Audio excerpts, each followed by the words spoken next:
Well, good evening to the throngs here at Monday Night March. Make yourself heard.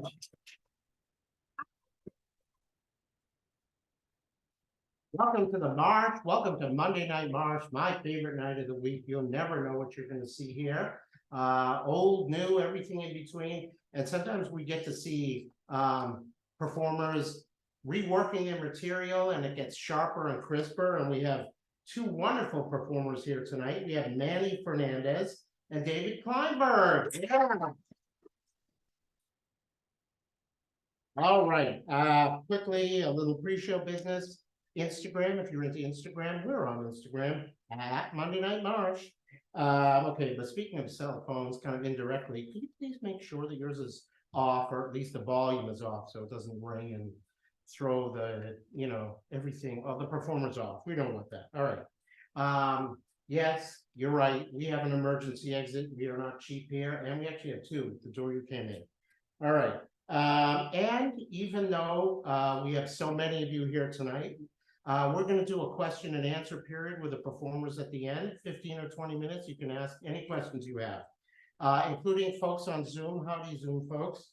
All right. And just a quick reminder, we've got a bunch of shows running at the March. We have two that are sort of coming to an end.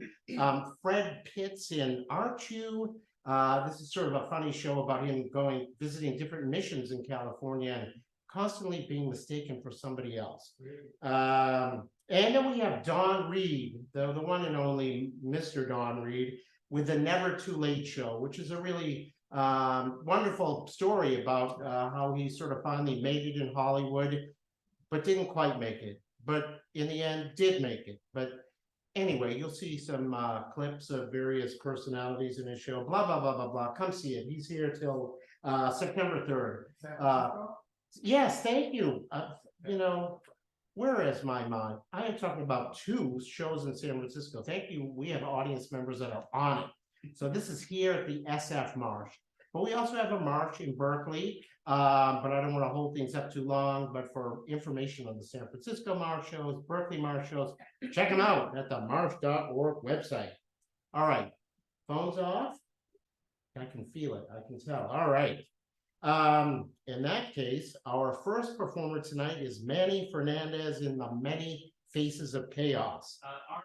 Oh, David Kleinberg. Like I said, absolutely. Our first performer tonight is March veteran. He's had a run of a number of shows, including what you're going to see a piece of tonight, David Kleinberg, and He Wants to Run. This show is about a guy who hates running and dogs, and how he ends up running with his neighbor's dog, Butler, for 13 years in Cloverdale, California, and what Butler taught him about living and dying. Please welcome David Kleinberg.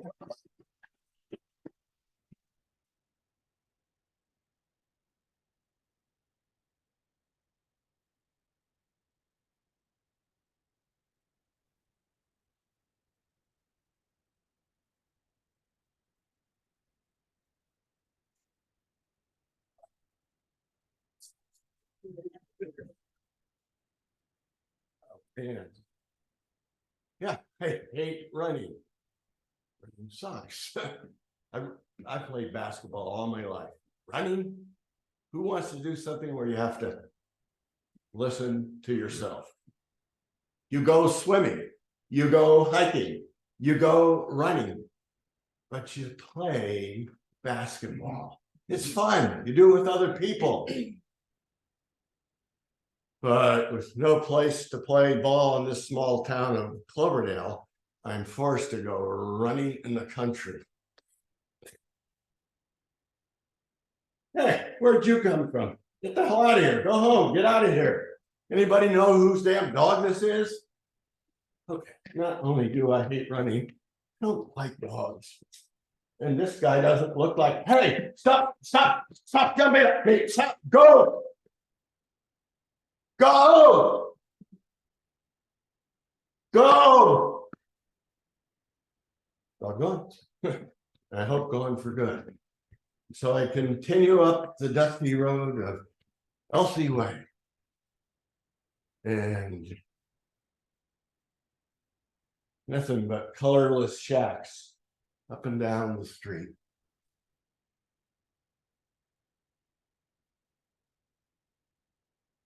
And the yards filled with nothing but years junk. And the cars, broken windows, flat tires, no registration plates. And it makes me think back 1 month when I had to have this tough discussion with my wife, Sandra.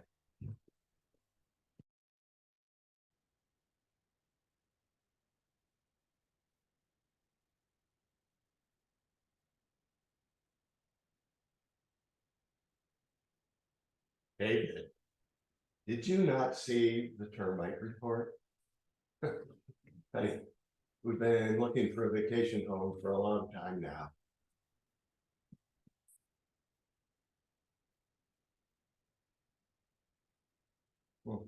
Whoa, did you not see the mole on the bathroom wall? It was 2 feet wide.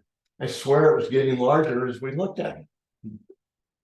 Okay, so has a few termites, a little mold, and it needs a new trellis, and a new refrigerator, and a new kitchen, and a new heating system. Honey, 57, spent 30 hard years at the newspaper. We've been busting our butts getting our business off the ground. And the last of our 5 kids from our blended family have left home. We deserve a little place just to get away.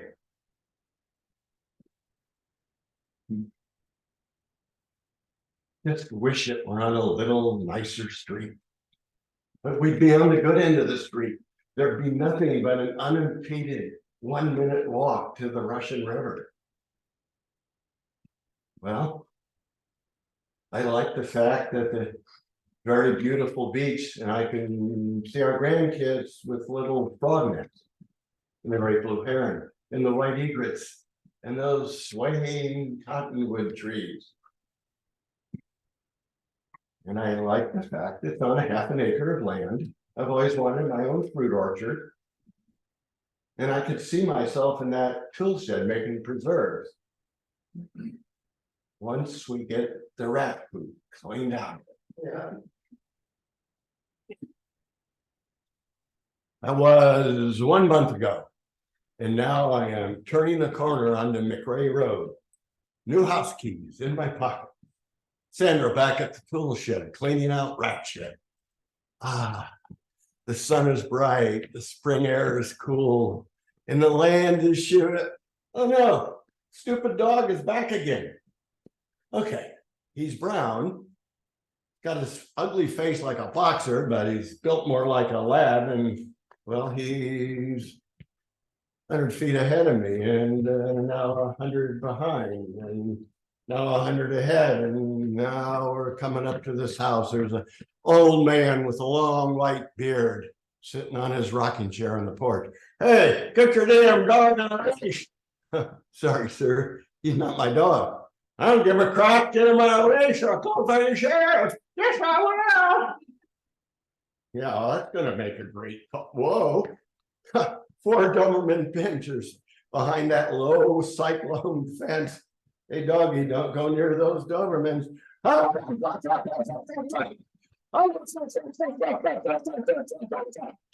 think what he's trying to say is, as soon as I get inside that fence, I'm gonna rip off all your fucking heads off.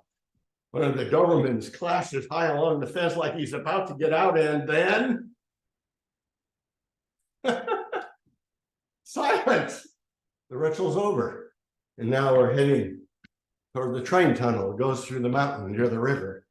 And he's 100 feet ahead and 100 behind. And now he is defying gravity, chasing a rabbit up a hill that's practically perpendicular. Wow. Now he heads toward the river and he spots 2 brown mergansers coasting off the riverbank in the early morning sun. Flies across the sand, hurls himself into the air, and with a thunderous splash lands 2 feet from the mergansers, who frantically tiptoe across the surface of the river and then soar into the beckoning sky. Wow.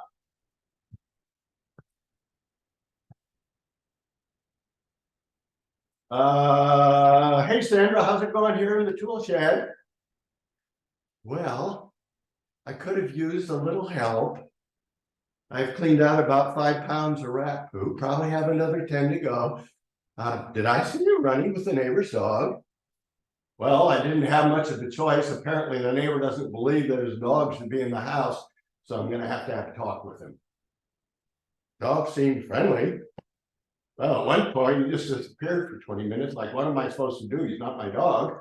And then that Bruce knocked me down trying to go after some rattlesnakes.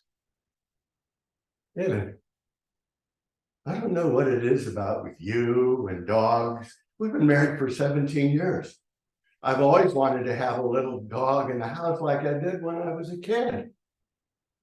Honey, our therapist has consistently said, in any cases like this, whether it's kids or children, both parties are animals, both parties just need to be in agreement. Well, sometimes I think our therapist is just full of shit. How much is that Oh, dog? puppies. I got one of these little puppies. Oh, this one's like licking his paw. Oh, I want the little doggy. The doggies in the window were free. I was 7 years old and they were giving away puppies at the corner grocery store. I held each puppy to my face to see which one loved me the most. And I called him Buddy. Dad said that we could keep Buddy. But a week later, Dad gave Buddy away. I think maybe I held and kissed Buddy so much that he got sick. But my father was a furrier and it was seasonal work, and maybe he just felt that 6 mouths were already enough to feed. Whatever the case, from that time on, over the next 20 years, the last of my 3 younger siblings left home, there wasn't a single bark, meow, or roar in the Kleinberg jungle.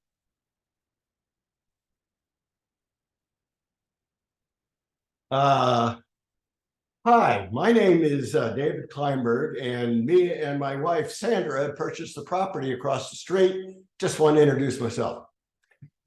Hold on there, Dave, for a second. Hey kids, I want you to get that Monopoly game on the hold, okay? I don't want to see anybody this time stealing money from the bank. Nice to meet you, Dave. My name is Will Armstrong, and that there's my wife, Lucy. We lived here for 5 years and with our 3 kids. Have you moved in yet? Well, actually, we have a home in San Francisco, and this is going to be a vacation home for us. Okay, a vacation home. Well, that's nice. I think you'll like it. Oh, yeah, exactly. We love it here. The problem is that when I've been going out to run, your dog has been jumping up on me and trying to run with me. Well, you must be a very good person then, because Butler here is an excellent judge of character. But we do tend to treat the animals a little differently out here in the country. Well, yeah, I don't have any problem with that. I was just hoping that when I do go out to run, you might be able to, just put them in the house. Now, let me tell you something about Butler. There are some dogs that would like you to throw them a ball, till your arm falls off. And then there's these other dogs whose sole purpose in life just seem to be make sure you don't pull one stick from their mouth. But Butler, never seen one like him. He just wants to run. But I'll just, when I see you going out to run, I'll just throw him in the backyard. Thank you, Will. I appreciate that. So by a show of hands here today, how many people currently own a dog? Okay, and please, if you can keep your hand up just for a second, that's great. If you've ever owned a dog, could you join her and put your hand up?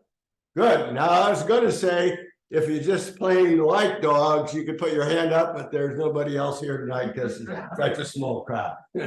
Maybe Ernie could have raised his hand, whatever. That's good. So also another question is, I thought I did a pretty outstanding job of handling that situation with Will. And so if you agree with that, you could put your hands back up again. Okay, you know something? Doesn't matter. I don't really hate dogs. It's just that some of you dog owners are a little bit over the top with your love for dogs. Like my sister Barbara, who's actually here tonight to tell you how much she loves her dog, Mitzi. Mitzi's a Shih Tzu, which means lion dog in Chinese, but I think in any language in the world, we'd all concede more looks like a plain old kitchen mop, right? Okay, sis, you're on. Oh, thank you, bro. You're my itsy mitsy bitsy, I put in them pie. You're totally kosher, you're totally right. I love you too much. I love you too much. How much is too much? How much is too much? You are the love of my life. You love me. You love me. A boogie. How much is too much? That whole routine is way too much. 2 weeks later, we're back up in Cloverdale, and late in the afternoon, I decided to go out for a run, and entire carport is filled with dog shit. And now the damn dog is here. Will, you told me that you would keep him in the house when I go running, and now he is not only here, but he is shit over my entire car park. Well, actually, this here is not Butler's poop. Now, Butler's poop, it is very long and tubular, it's black in color, it's solid in consistency, has a very glossy finish to it, and ironically, barely smells like a poop. Now, as you can see here, this poop, it's very small, it's curly, very soft in texture, has a light brown sheen to it, and yes, indeed, probably the worst smelling poop that's ever come out of a dog's rear. Now, do you know whose poop that is? Yeah, I believe that's our other dog, York Wawa. She's part Yorkshire Terrier, part Chihuahua, York Wawa for short. Now, I know it cannot be our third dog, the German Shepherd Dora, because right now she's just pooping diarrhea. She's new. We haven't figured it out. Oh yeah, I've heard about that dog from the neighbors. Yeah, I just wish they'd stop calling her Diarrhea Dora. But let me tell you what I'm going to do. I am going to throw Butler in the backyard, and I'm going to come back out here, clean up all of his poop, and once again, I'm very, very, very sorry. I hear the Armstrong back door slam shut, the dog barking and whimpering. And so I head up the dusty road of Elsie, and whoa, speaking of shit, somebody has abandoned an old refrigerator right in the middle of the road. Maybe it wasn't such a great idea to buy a, oh no, the dog is back again. Butler, no, Butler, bad dog, bad dog. Dave, Butler jumped the fence. He's never jumped a fence before. I'm going to take him back and I'll tie him to a tree. Okay, well, that is a good idea because I would just like to, have a nice one little peaceful run. And so I head up the road to Elsie Way again. Oh no, the damn dog is here again. Butler, bad dog. Hey, Butler jumped the fence, never jumped a fence before. Take him back. Tie him to the tree that you talked about a few seconds ago. And the dog is looking at me. And the expression on his face is similar to the look on Buddy's face when Dad took him away. You know something, Will? Forget it. I'm fine. Just let me run with him. So we turned the corner onto McRae Road, and he's 100 feet ahead of me, and he's 100 behind. And I think back to the time that I was 15 years old, and I contemplated how old I'd have to be when the new millennium came. 57 years. At that time, it seemed like an impossible age to reach. But now the new millennium is here, and I am here. And the hills are rolling and green. Where are you taking me, doggy? And he leads me into this narrow forest trail. And we come to an opening where before us stand two wise old oak trees.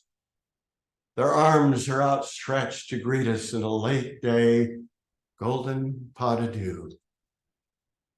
The gray-green moss hanging from their limbs like delicate lace scarves. Thank you, doggy. Thank you, doggy.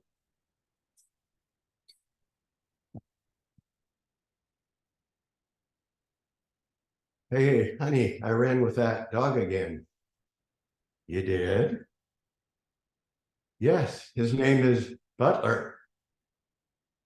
He wants to run. I think I like him. And so the ritual is set. Butler lying in the dirt between the houses all day.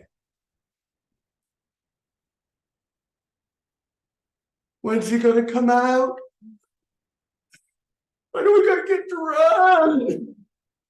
And the moment I hit the patio, he flies across the street, grabs my running pants, and starts pulling me up the road. And all I could do is yell at him, he wants to run. He wants to run. Halfway up the street, Miguel Gonzalez out watering his plants. Buenos dias, Senor Miguel. ¿Cómo está? Ah, muy bien, mi amigo. I'm so happy to see you running with Pedro Butler and not that despicable diarrhea Dora.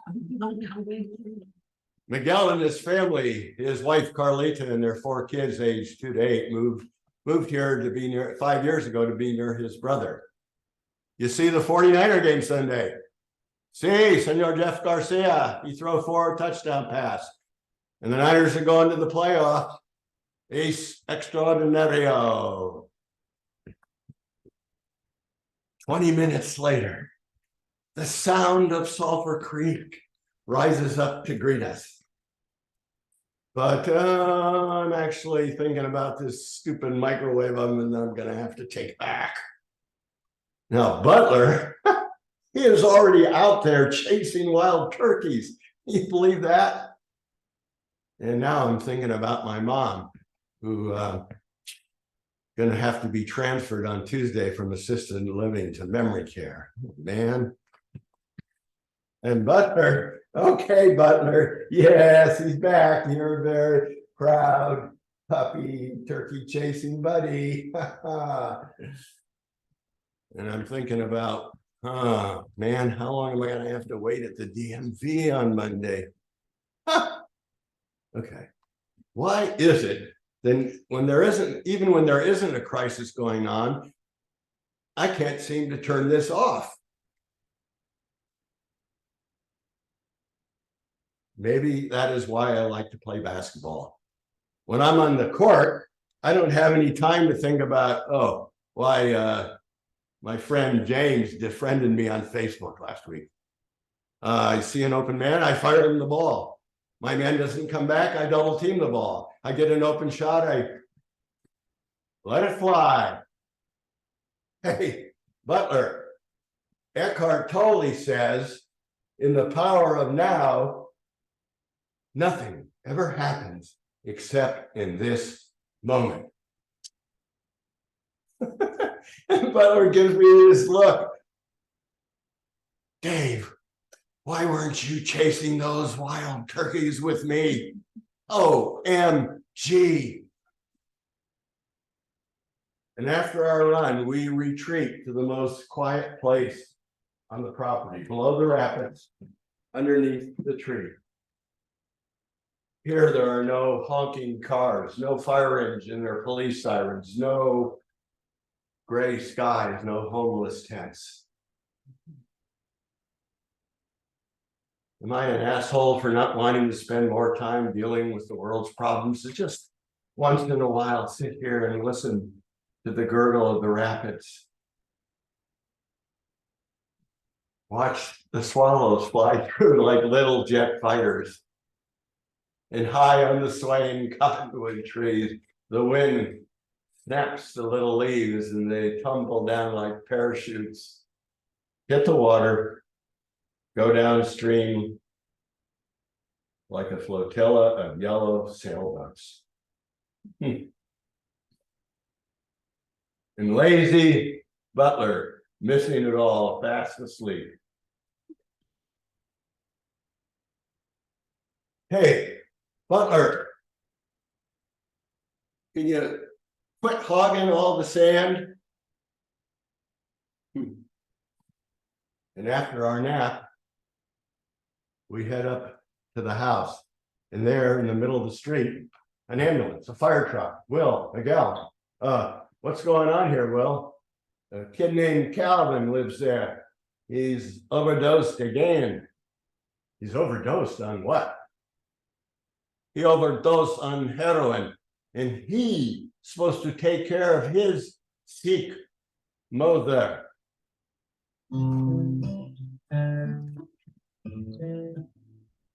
I hurt myself today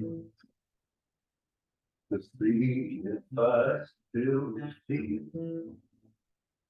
I focus on the pain. Hey, Will, here is a nice Cabernet, and Sandra has contributed her famous chocolate chip cookies. Dave, you didn't need to do that. Should have had you over for dinner a long time before now.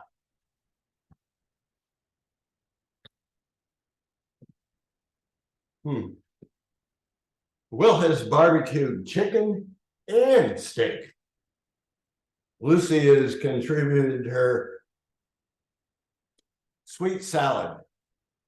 Magic ingredient, soy sauce. Okay. We're sitting here on a large coffee table surrounded by a two-piece sectional couch. Will is over there very proud of his new pushback recliner. The kids are in one of the rooms playing Monopoly, and Butler is sitting here next to me. The large TV screen is set to a local news show. But I'm feeling rather awkward.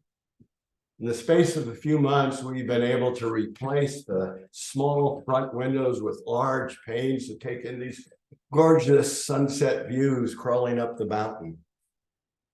Also redid the kitchen, and we converted the barn into a sweet 2-bedroom cottage. These are all options the Armstrongs don't have, but they get to live here year-round in all this beauty, and they love it.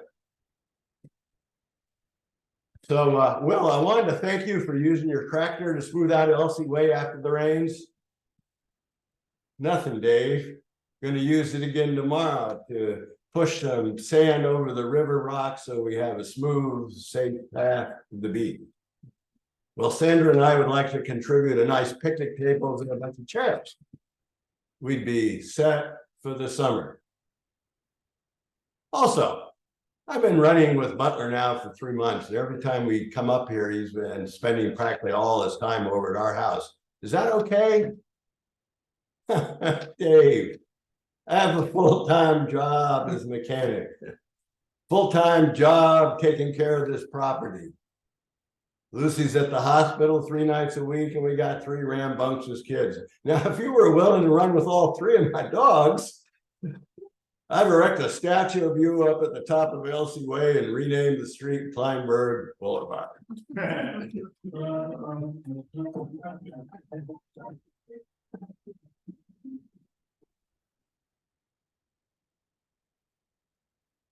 Ah, the red, white, and blue bunting hangs so beautifully over the carport.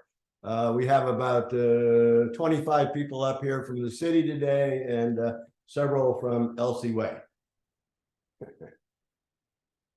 It's the 4th of July, and it's our first opportunity to show off the new Dave. So, how do you know Dave? That is Luke, one of my 5 poker buddies up here this weekend. Well, I live right there. Wow, I envy both you and Dave. If I lived here, I'd sleep down there below the rapids every night. It's a holy place. Well, it's not all a land of milk and honey here.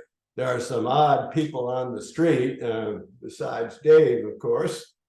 And just a couple of years ago, the river flooded. Both Dave and I had water surrounding both our houses. But we were the lucky ones. People in the middle of the road, like Miguel there, they had 1.5 feet of water in their living rooms. And at this point, Luke decides to throw a toast to David and Sandra for bringing us up here to this beautiful place on America's birthday. I have just one question.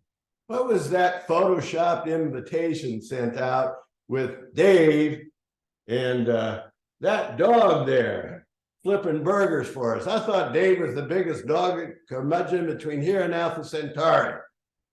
Well, that dog, his name is Butler.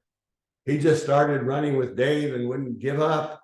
And now they just run like an old married couple. And on cue, my 3-year-old grandniece, Megan, grabs a fat, juicy hot dog and starts barking toward Butler. Her mother, Rachel, is not so sure. No, Megan, no, don't go near that. No, don't go near it. Butler gently takes the hot dog from Megan's hand and slowly chews it down, leaving Megan's fingers entirely intact. Mommy, I like Butler. Can I give Butler another hot dog?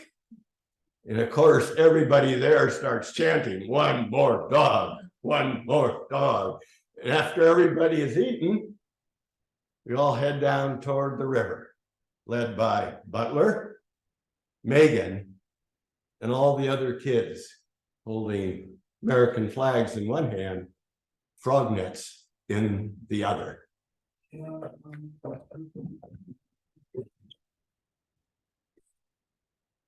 Hey, Butler, come on. Butler, at least you could do is let me get my shoes tied. I know, Butler is acting like he hasn't seen me in 2 months, which is correct, because me and my brother Dennis, who lives in Australia, we met in India together and spent 2 months there. Wonderful months. Hey, Butler, India, gurus, the Ganges, temples, but not for you. Not for you. You guys aren't pets there. Nope. The men could throw rocks at you. The kids might kick you. Food? You'd probably end up with a pack of emaciated doggies just chasing the garbage truck. But forget that. We're going to First Street Bridge through River Park. Let's go.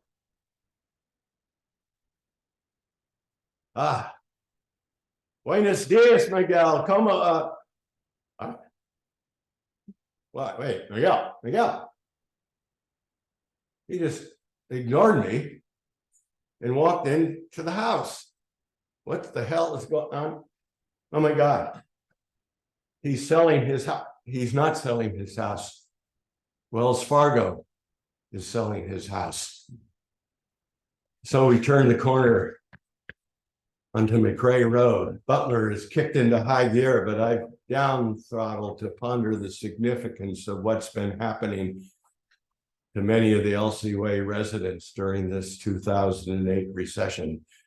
Just 2 weeks ago, it's in Calcutta, where I saw thousands living in lean-to squalor with no possessions to repossess.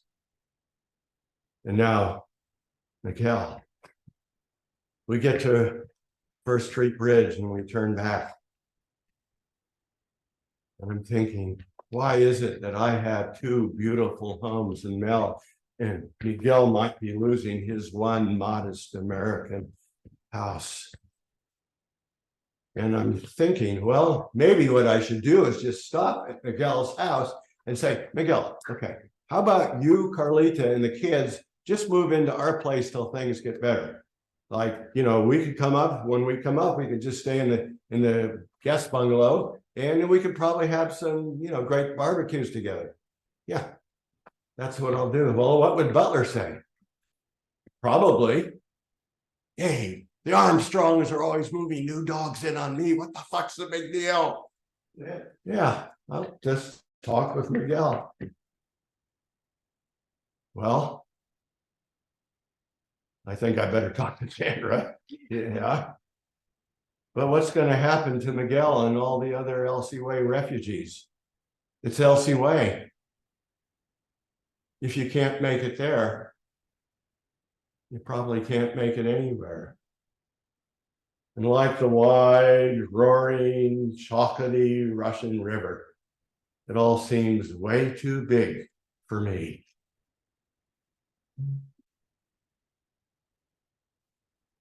I get old and I lose in my head. Many years from now, they still defending me Valentine. Birthday greetings, bottle of wine. Let me out, fill with the dream. You lock the door. Will you still need me? Will you still feed me? I'm 64. I'm not 64. I'm 67 now. And Butler and I have been running for 10 years.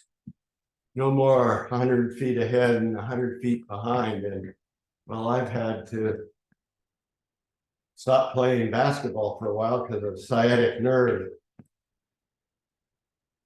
And so what's going to happen next?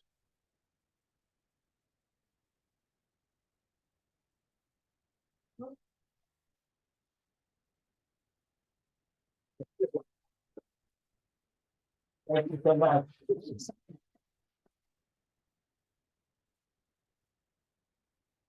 David Kleinberg and Butler.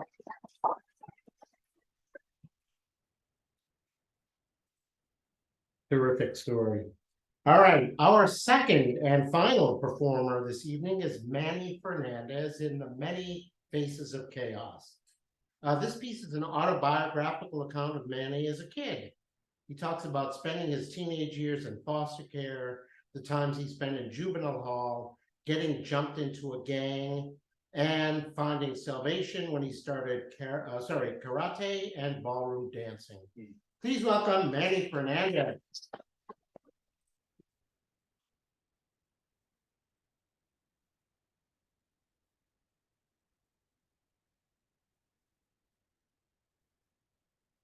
All right, strip down. In front of you is a pair of pants, socks, no shoes. Only time you're allowed shoes is when you're on the yard. We got two rules here.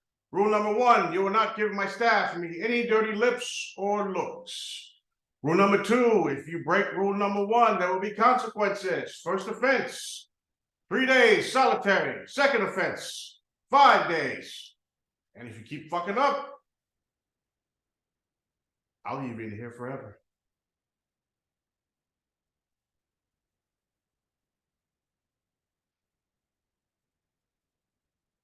Right after they processed me, fingered me, fingerprinted me, they sent me out to the yard.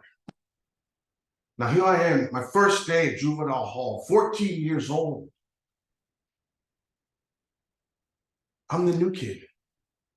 I don't know anybody. And everybody's looking at the new kid, even the guards, trying to find out who's gonna fuck with him first. What's he gonna do? How's he gonna react? I mean, I heard all the stories. Kids getting beat up, some kids getting raped, the CEOs over there just beating the shit out of people for no reason, the gladiator fights between the inmates. So I didn't know what I was in for. I knew it wasn't summer camp. And it didn't take long for things to pop off. Right when I got there, I could see him. I could see this Mexican kid, right, short. He's walking towards me. But it wasn't the way that he was walking towards me or his puffed out chest. It was those eyes. Those eyes. They had no feelings behind them. Malice, menace, murder, whatever you want to call it. Stone cold. But he walks up to me and he goes, yo, man, check this out, homie. Fernandez, right? You're the new kid, right? Yeah, check this out, man. Check this out. You see that blind spot over there by the basketball court? Well, I want you to go over there. Why? Because you're gonna suck my dick, man, and I can't let the guards see you.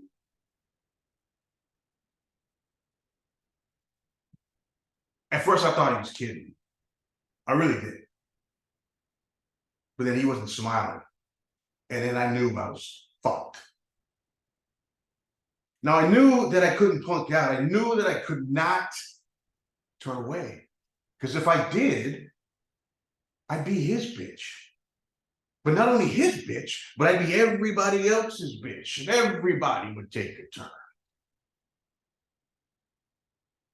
And then I heard my stepfather's voice come into my head. Don't let anybody ever punk you. Anybody, you understand me? Now, here's what you're gonna have to do. You're gonna have to get the jump on him. Hit him when he's not looking. Not like you, man. You better get like me if you want to survive.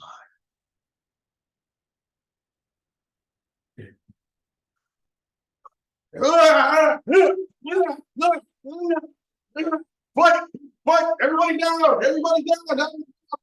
fight, Fernandez, get down on the ground. You move, motherfucker, and I swear to God, I'll break your fucking neck. Fernandez, he was the one who started the fight. Get up, hands above your head,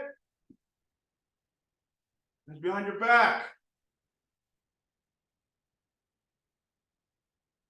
Fernandez, go to the solitary, move.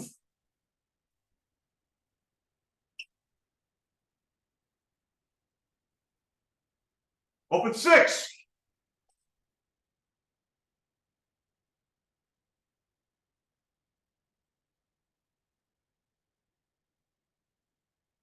Close 6. As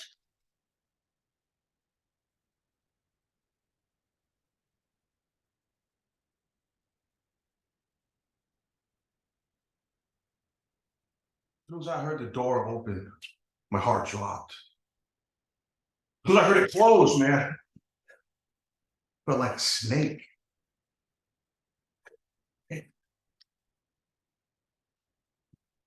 I'm trapped. I can't go anywhere. See, solitary confinement, it's different than being in a regular cell. Because at least in a regular cell, you know when you're going to get out. You know when you're going to get fed, rec time, school, showers. But in here, you're trapped.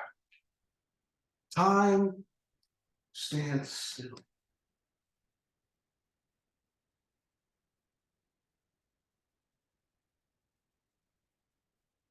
I can hear all the other kids, right?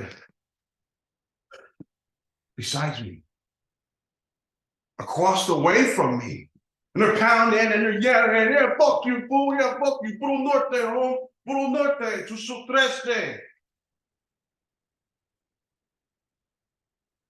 I heard the guards out there and they're talking about, well, how long do you think it's gonna take Fernandez to break?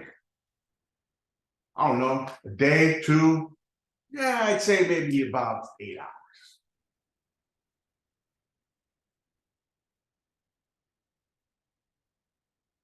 At night,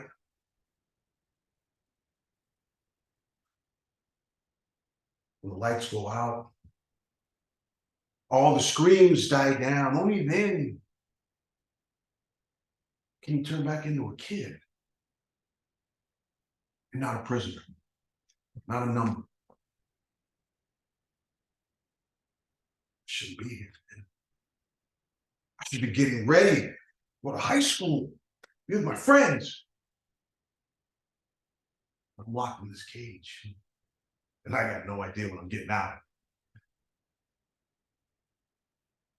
As a kid, my brother and I would go up to the mountains, visit our grandparents every summer. And every Sunday, my grandparents would take us to church. And I hated church. I hated it. I thought it was boring. I thought the sermons were run down, old-fashioned. The pastor's screaming about how you're going to go to hell if you don't do this, and if you don't follow the word, and if you don't this, and you got to live this kind of lifestyle, or else it's immoral.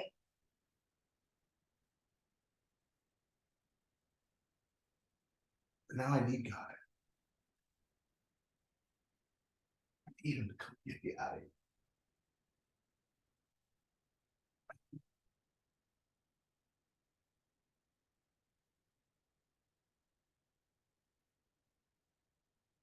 Day two.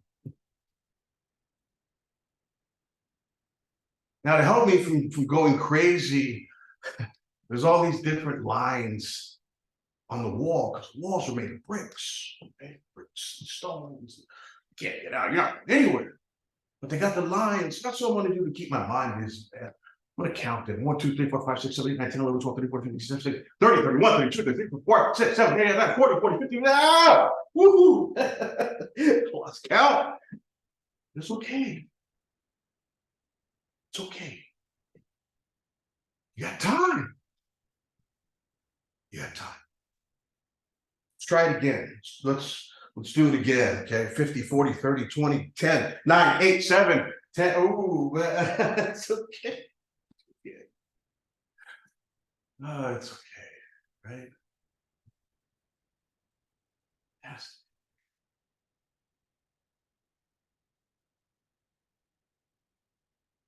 Day 8. That's when the door opened. Whew. I heard the guard. Fernandez, get up. Let's go. Right.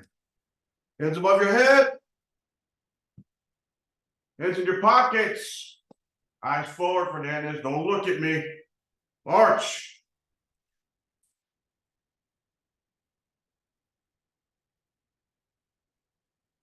First place they took me was right back out, scene of the crime, right back out to the yard.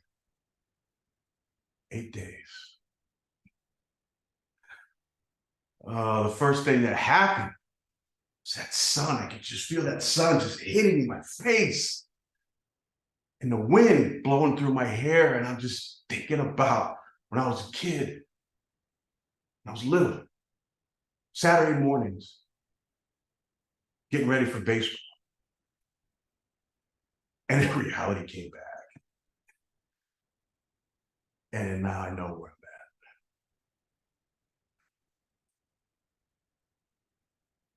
at. And here comes Pablo. I see his boys. His boys are coming up, right? And he's got that menacing look that he had when he first saw me.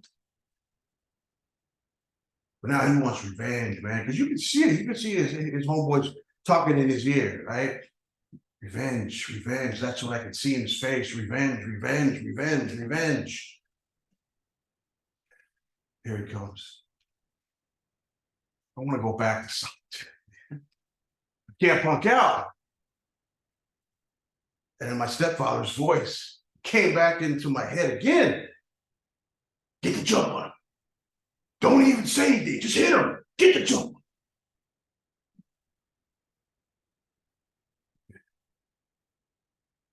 Yeah. All right, come on, motherfucker.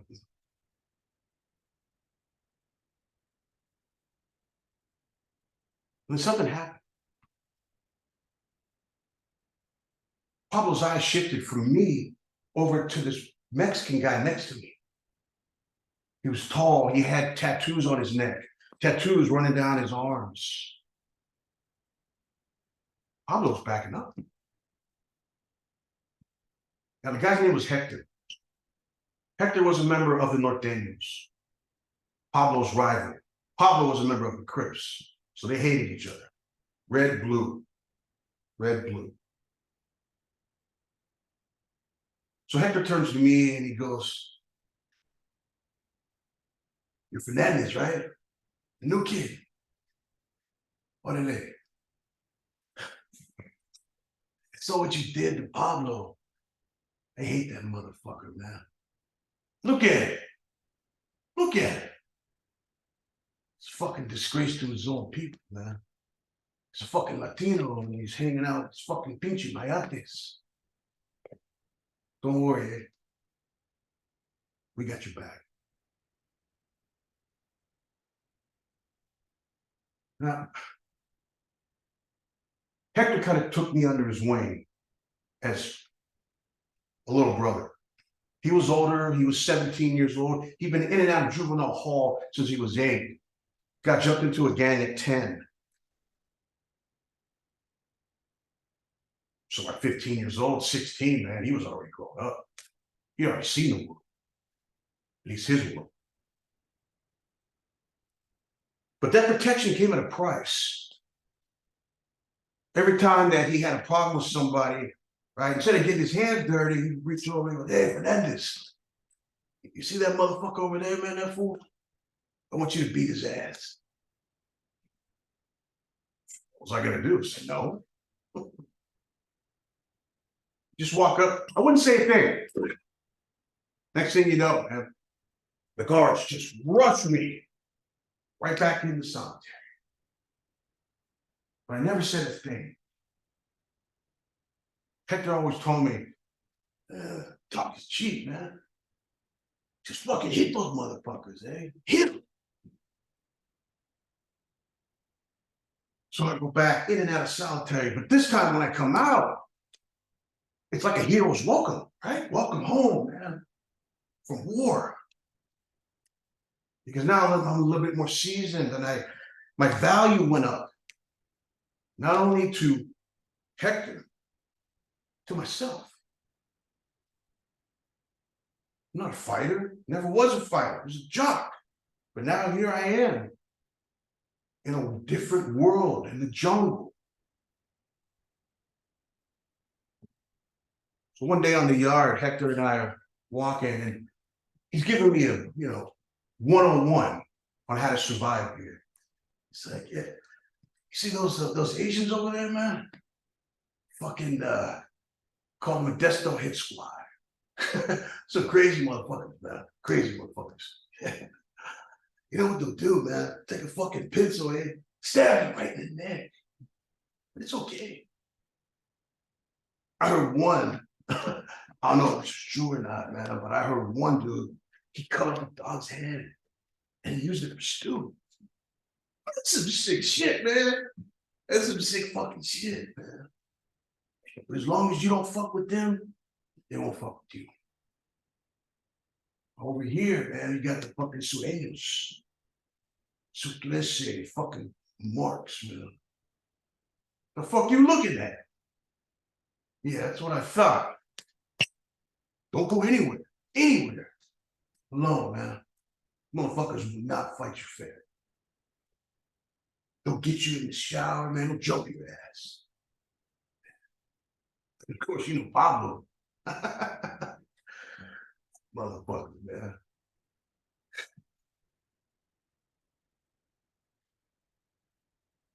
Hector and I grew really close.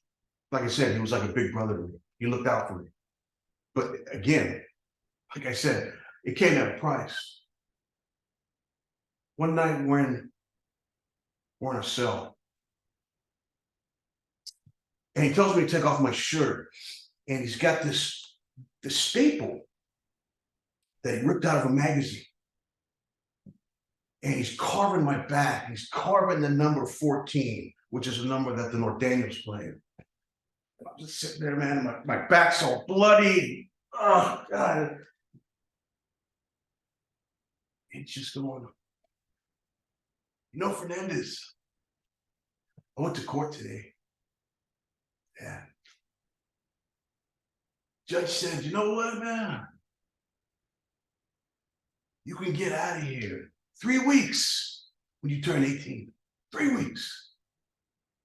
Now, I can send you to the penitentiary, or I can send you to the California Youth Authority for 3 years. And he told me, he's like, yeah, just make sure that when you are in the youth authority that you take advantage of everything that they have, all the essentials, the job training, reading, go back to school. I fucking looked at him and I said, school? I don't know what school is, man. This is the only school that I know. Now, you weren't born, right, out of poverty. You weren't born where you had to feed your brothers and sisters. Pops left when I was 3, eh? Mom, she's in the fucking Eladio. Getting high. Everything is on me. So I told that judge, I said, no disrespect, homie, but nobody's gonna hire me. How many fucking felons do I have, man? Shit, I can teach a class on it. I get out, going right back to what I know. Fernandez, I'm gonna leave here, man, a couple of weeks. So you gotta be ready. I ain't gonna be around to help you anymore. You gotta remember one thing. Don't trust anybody. Nobody.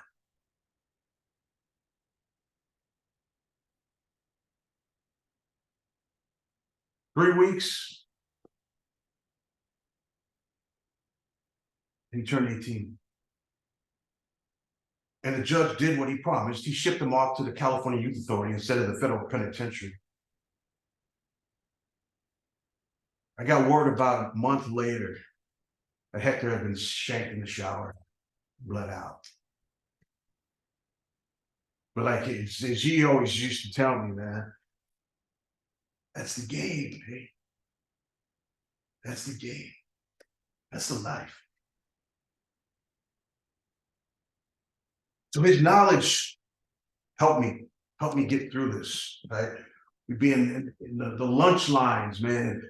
Here I am, and somebody would just shout, "Hey, Fernandez, what the fuck you looking at, man?" Didn't say anything. Nothing. Back and forth, solitary. All right, but I'm not scared this time. This time it's like a badge of honor. And I'm ready. I'm ready. I'm like a pit bull right now. Right? Ready to get out, ready to bite. I bite hard now.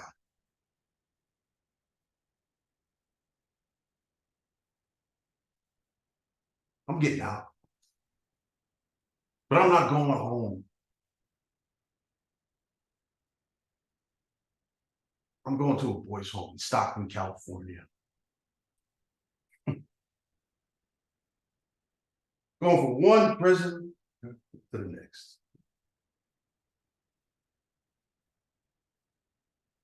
When I got there, day one, it was the same as Juvenile Hall, but this time I was ready.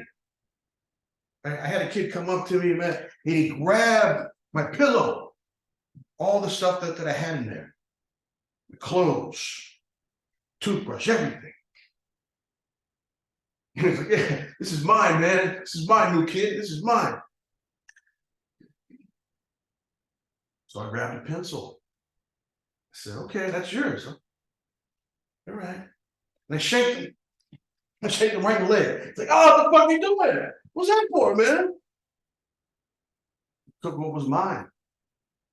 And I'll take him over what it's yours. Suffice to say, he never fucked with me again. But that didn't stop me from getting into trouble. Fights all the time. Finally, I just said, fuck it, man. I ran away. I ran back down here to the Bay Area and I hooked up with my friend JP. JP and I had known each other since bicycles and bubblegum. Now JP's, you know, he's taller now, right? He's more yoked out. He's wearing a hairnet, man. He's wearing Dickies, Ben Davis. It's like, yo, man, I've been hanging out with these guys, man, you know, called the East Bay crew. Why don't you come hang with me, man? Well, I did. I hung out with them a little bit here and there, and I hung out with these guys, and they had kind of little subsets all over the Bay Area, Oakland, San Francisco, San Leandro, Hayward. They were new, but they were growing at a massive pace. So I'm sitting there hanging with them, you know, going to the mall, picking up on women, you know, parties, getting drunk, smoking weed, dropping acid.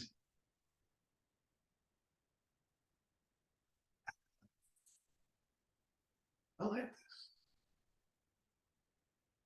I got addicted to the life. I got addicted to that style. One day JP comes up to me and is like, yo, man, we're talking with some of those fools from the East Bay crew, and you know, they said that they like you, man. You're down. Want to get jumped in? Fuck yeah. Fuck yeah. Okay. Meet me here tomorrow, man. 3 o'clock. So the next day I go to the park we all used to hang out at. JP looks at me and tells me, hey, you okay? Sure you want to go through this? Yeah, I'm okay, man. I got nothing else going on. What am I gonna do? How am I gonna survive? I was all right, man. All right. Go around past the bathroom. I didn't know what he was talking about at first. I'm like, what? Why? Just go, man. Just go. I'll see you afterwards. What? So I go around the bathroom to the picnic tables, and there's this wide open area, nothing but grass, grassy hills, and picnic tables. And I see about 30 people. Some of them I knew and I hung out with at parties. Some of them I didn't know.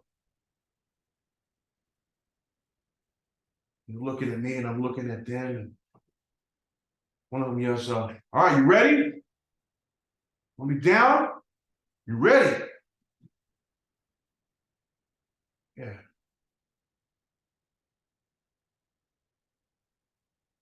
Let's do this.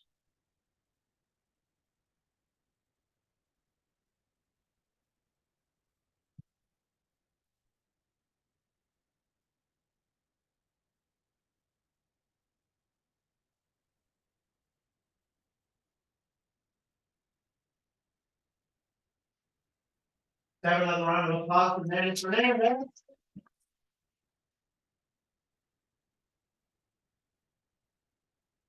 Well, I'm not guessing correctly that David and Manny are coming back with stools or chairs, or you just gonna, is that what's happening? I'm gonna go.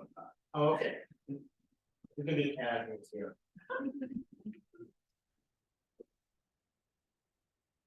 Anyway, think of some, some questions, some comments, I'll be back out.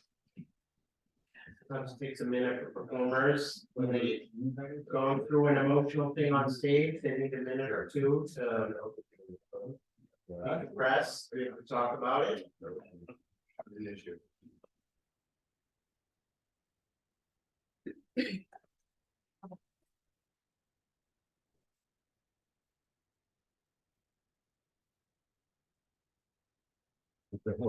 Okay, okay. Yeah. Well, hey, did you have something you wanted to present before people ask something? I noticed you have. I can do it now or during the course of the Q and A, whatever. Okay, Yeah, sure. yeah. Anybody have a question they'd like to start with? Anything they wondered about?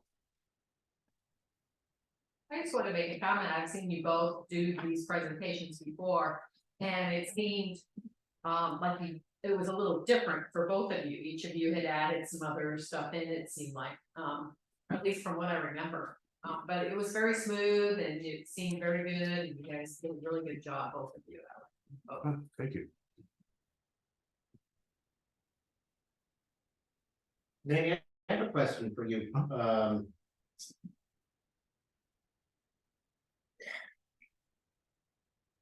Your piece is so intense. Yeah. So, does it feel cathartic to go through that on stage? Does it, I guess, what's going on with you as you sort of relive these sort of like, I mean, at least for me, they're Yeah. horrific moments. But what's it like for you to go through it on stage? It's we'll say it's therapeutic, but it's more of just kind of like reminding myself where I came from.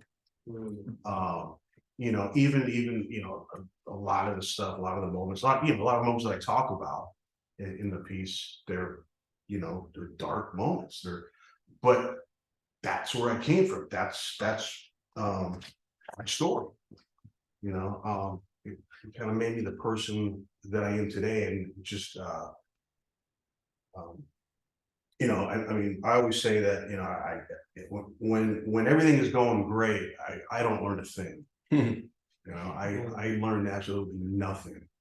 When things are going bad, it's just like I can switch into that mode where, okay, I can learn from this, and I can, you know, even though it sucks, I can just kind of learn and you know, just become more and more knowledgeable. So part of that is you know, when I'm up here, I'm reliving those moments. I'm just, you know, kind of thinking to myself and, you know, reminding myself, like, you know, just like I said, like just where I came from, you know. Thank you. Manuel, somebody on Zoom, Andrew Glassstein asked when we might have a chance to see the next installment of your story. Oh, whenever the March has me back, I'll perform the very next installment. Do you try and perform at other theaters as well at the same or? Yeah. Other theaters, other venues, really. That's by the way, I'm sure that I don't want you to perform here tomorrow. I would love to have you every week if I could. But I know it's also very important as a performer that you're constantly, you know, jumping around and trying to get as much stage time, I guess. Yeah. As a performer. Yeah, and it's just, and it also helps me too with the craft. Right. Because you know, a lot of the times what I'll do is, I mean, the story is pretty much the same. The script is the same. But I'll add a couple of things here and there. Mostly like blocking or you know something like that, just to kind of bring out more of the theater in it, you know, in the performance. So that way people can, you know, because it really kind of started out as a long monologue, and then you know, I had some help, and you know, that's where like the blocking came in, and it was more of of a play than a really long monologue. And just to kind of give the crowd, to take the crowd in there with me to relive that moment, sort of there. For those of you who weren't here 2 weeks ago, you really didn't go over anything that you went last time, so there's a lot going on in your story. Yeah. And I would even say this one was a little bit more tame than last week, Yeah. even though it's still, Yeah. there's a lot Wow. there. Yeah. For sure. David, I've worked with you with this show, and it's still great. You're still a fantastic performer. I know you were a kind of a last minute add-on. Do you have this piece pretty much memorized now, or did you have to do any like pre-work, like pre-practicing stuff? I practiced the play yesterday, the entire play, while I was running through McLaren Park. So I practice it, the whole thing, at least once a week. And in some ways, I save it, like McLaren Park is very hilly and it's just absolutely horrible to have to run in it. But if I'm practicing the play, it completely distracts me from the horror of running. And finally I get to the point, well, this one time I'm not going to practice Butler so I can actually see the beauty of the park. But yeah, no, I've been doing it like, the pandemic threw a whopper into everybody. So this goes back probably 5 or 6 years now. And it's a theater piece, so it is drama. So if everything isn't exactly as it happened, and the rule is, it just needs to be in the spirit. But I thought you would appreciate this. This is me and Buddy 73 years ago, during the 1 week that I had him in my life.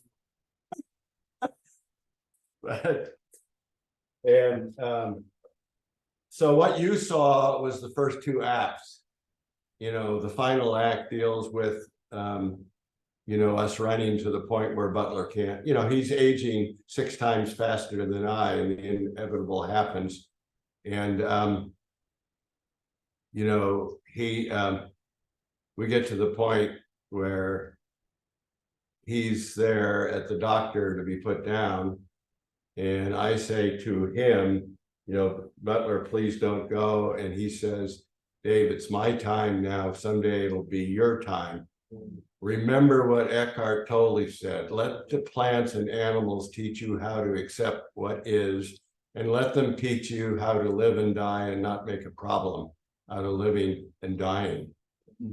And I say to Butler, but Butler, we've run now for 13 years. We don't have one single picture of us on the road.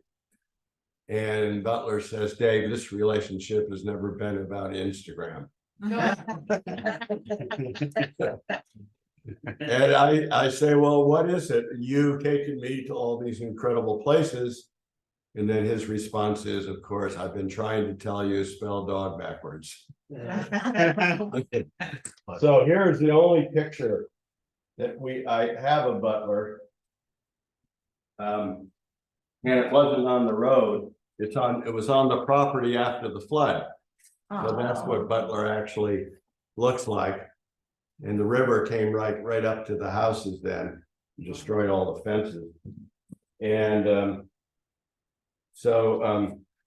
this is Butler's tombstone, which is still there on the property. We sold the property 5 years ago, but we still know the neighbors that live there.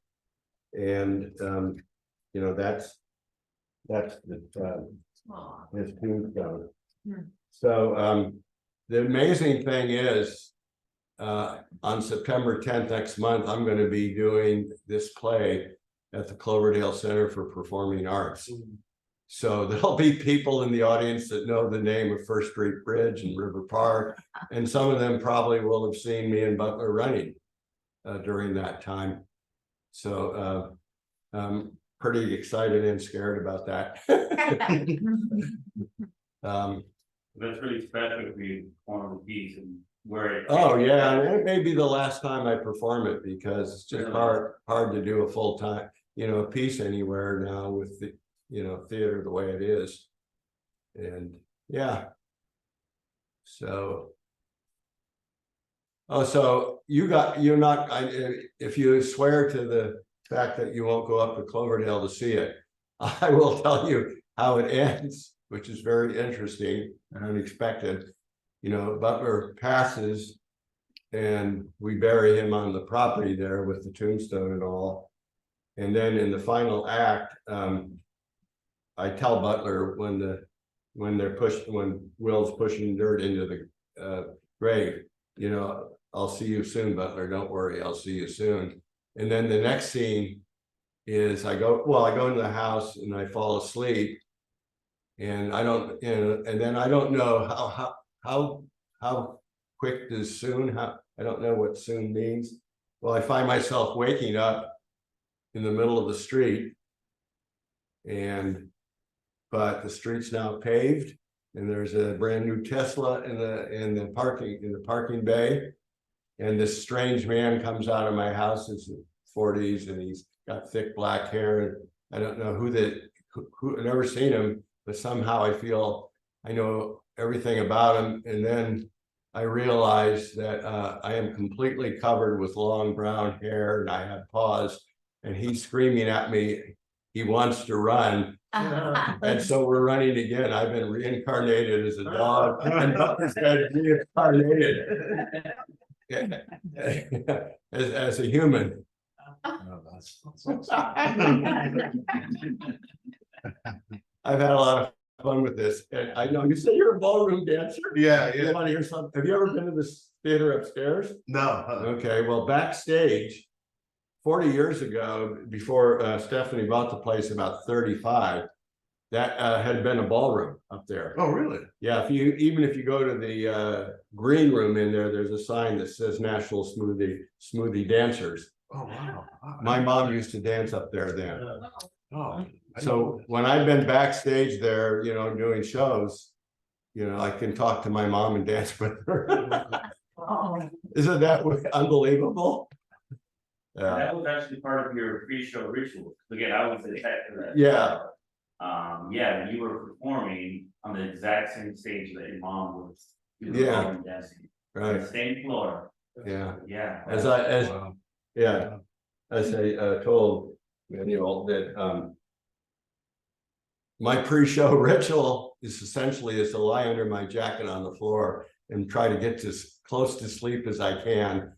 But usually there's like 8 pre-show music cuts, they're all dog cuts, like, you know, and so then I saved the last one for me to get up and start dancing, just to get energized.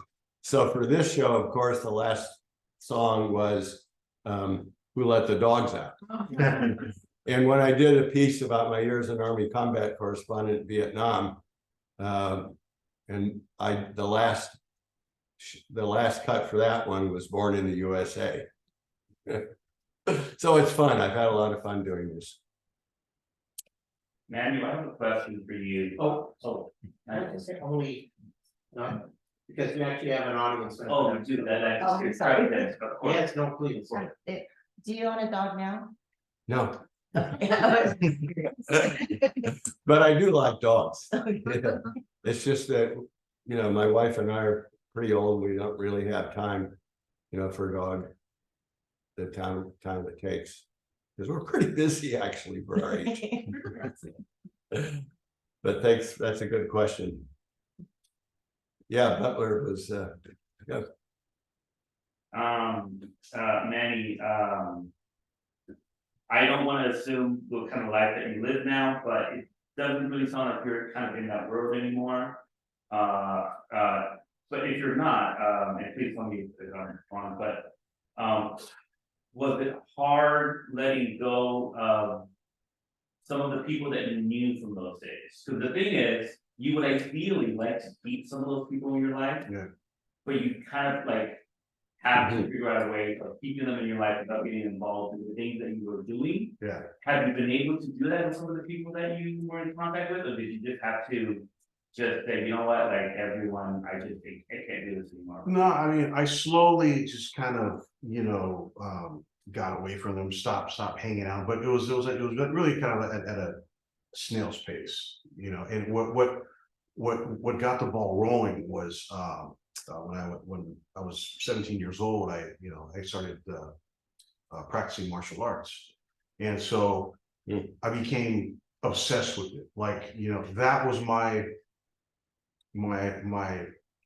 high, my drug of choice was getting up in the morning, running 5 miles before going to my job working construction, and then going to class later on that night, showing up at 5 o'clock, 2 hours before class starts, punching the bag for an hour, lifting weights, and then doing class. And I do that consistently. And when I was getting ready for competitions, like I increased at that level even more. So, a lot of the times it got to the point to where, all my friends, as we got older, they were going to bars and to nightclubs. And, Friday, Saturday night, I was, at the studio, hitting a bag, or just working on some techniques, or just doing like, sprint exercises, trying to get ready for the next competition, or just to get in shape, because I became obsessed with it. So it was like, I really didn't have time for anything else. And my friends, and some of them were very supportive. Some of them, weren't. But a lot of those guys, went to prison for long periods of time. Some of them died. I still kind of keep in contact with some of them on Facebook, but I don't really hang out with them. But they got families now, too. They got, the ones that survived and stuff, made it. They have, wives and children and stuff like that. So there's no time to really, to go back and kind of relive the meetings. Those days are gone. But for me, it's like, I always ask myself, I always go like, if I had a time machine and my younger version, the 15, 16-year-old guy, kid comes back and he sees me now, he would probably make fun of me. He would definitely make fun of me, because of that, I'm just boring. Well, according to came to mind, Rod, so what would your response be? I'd be like, yeah, I'd be like, yeah, you're right. I'm boring. I have a routine. I can't get going in the morning. I have to have coffee first, and then I get going in the morning, and then I'll read, and I'll read, like, so, if I'm working on a project or something, I'll read, and then, start doing writing, or if I'm working, I'll, work and then come home, go for a jog, and then come back, and, so it's very routine, very boring. And I think to that kid, he would laugh at me. He would laugh at me and poke fun, but I'm having fun. Well, just connected to that, and let me just pause for a second. If there's anybody in the center section, audience members that wants to ask anything, I'm just. Okay. Have you ever spoken to anybody on it? Do you think there's any, this might sound like a silly question. Is there any point, since, sometimes being an adolescent, we know in various ways, sort of means like, you know it all, you don't know much yet, but what you think you know it all. Yeah. So have you, or could you, or use your experience sort of with some young kid that you saw going down the path and you were going down as sort of a stop sign, or is it sort of a pointless? No. I used to work with kids a lot.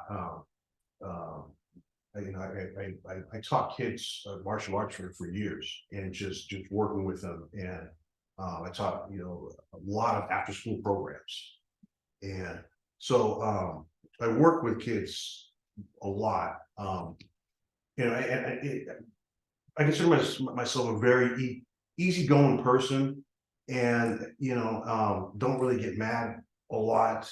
Probably not as, probably I should, but the kids kind of pick up on that, and they pick up on that energy. And, and it puts them at ease, and they have more fun, and, and stuff too. I mean, there's one case, to where, this kid, he just would not listen in class. He just would not, and, and I had to take him out of class, after class, talk to him, and, and then, of course, I was telling his teacher and then the principal, and, come to find out that, he's having trouble at home, like his dad is in and out of prison, his grandma was beating him. So, he came to a very, bad environment. And he opened up to me a little bit, but it was almost like he was ashamed. And it was like it was his fault. And it's just, I love kids. I learn a lot from kids to this day. I don't have any kids. I would like to have kids. But what kids teach me is that, when all the bullshit is going on, and you got life, and you got bills to pay, and you're fighting with this person, that person, I look at a kid, and, and teaching, because I used to have, just bad days, and I would go teach, and then like they would just do something just to make me laugh, just, whether it was like sticking their tongue out, just or just, or just saying something, and then it made me think, what, life isn't this serious, because if we take it serious like this the entire time, we're gonna die. So that's what kids are actually, they've taught me that. They've taught me to not take it so serious. Arnie, we should be wrapping up pretty soon, but I did want to ask one more question. Yeah, I think, yes, one more question, and if there's one more question, and otherwise we'll wrap it up. And this is for the two of you, David and Manny, but if there is one word or phrase for advice that you could give anybody who wanted to take the stage, whether it's the writing process of getting your screenplay written, or when you're on stage performing. We can start with you, Manny. I would just say do it. I would say, and I would just say, and I say it like that because it's, I mean, David's been doing it, longer than I have, and and I'm sure, probably his first time up here, and just like mine, scared to death, scared to shit. You're like, what am I doing? Am I gonna forget my lines? And why? I mean, all this doubt comes. I think with any kind of creative, whether you're an actor, you're a writer, or a painter, you draw, just anything, you doubt yourself, because it's like, well, it's not going to be good. It's going to suck. It's not going to be up to what I think it should be, and other people are just going to laugh at me. And and I would say it's better to fail than to just always wonder, like, you're looking back, and you're 70-something years old, and you're like, or even later on in life, or even earlier, you're like, what, 10 years ago, 15 years ago, I should have did this. Even if I failed, I could still tell myself that, I tried, I put everything that I had into it, and I failed. And you're going to fail. That's just part of life. People are gonna fail. But if you don't try, you're always going to wonder, and it's going to eat at you. It's a ghost that will never go away, and that's just my personal experience. Love that. I love that. David? I've never had anybody ask me the question around that regarding theater, but I did about 10 to 15 years of stand-up comedy before this, and I've had young comedians ask me, about what to do. And I just tell them, just whatever you do, put your heart and soul into it, commit to it completely, and go through the process, go out and do open mics, every night. And the thing is, if that's, because all of them think they're gonna, be me on Comedy Central stars. Yeah. You know, as I always tell them, the only difference between me and the young comics is I already know I'm going nowhere. And so, but I say, you know, if you do that, you know, you don't know what God wants, inevitably wants of you, you know, but if you do that and you put your heart and soul into it, you will be able to, number one, say, I have no regrets because I gave it my all. And number two, anything you've learned that way will carry on to the next thing that you meet in life. You know, it's not going to be a loss either way. And so it's like, okay, I'll say it. I referred to the poker game with Butler, you know, the poker players, and I've played now for 39 years with the same guys, except 3 of them are gone because of certain reasons. And the thing was, we always wanted Butler to be able to replace one of the other guys, because everybody that saw Butler knew and loved him when they'd come up there to Cloverdale. But as I say, Butler cannot understand the concept. Jacks are better. Because we're the only creatures that have freedom of choice, and that's always been impactful upon me. And I finally found, it's in the play too, I finally found a reading about that subject in the Jewish New Year prayer book, where Isaiah says to God, when you made all the creatures and the plants and the life of the earth, you said that they were good, but you didn't say we were good. Why? And God allegedly responds, because you have not yet perfected. You are to perfect yourselves through the law. All other things are complete. And that matches what you were talking about learning from the mistakes. So yeah, it's fun. Life can be fun. Yeah. Sometimes, but sometimes. Yeah. Well, that is a good philosophical, spiritual note. Honestly. Don't quote me on it, please. Well, all right, thank you again for. Okay. Thank you for being here. Thank you to our audience, right? There's no theater without you. Absolutely, it just doesn't. Otherwise, it's like, it's cool, but you're rehearsing if there's nobody watching. Yeah. Anyway, thank you. Yep, thank you very much for being here.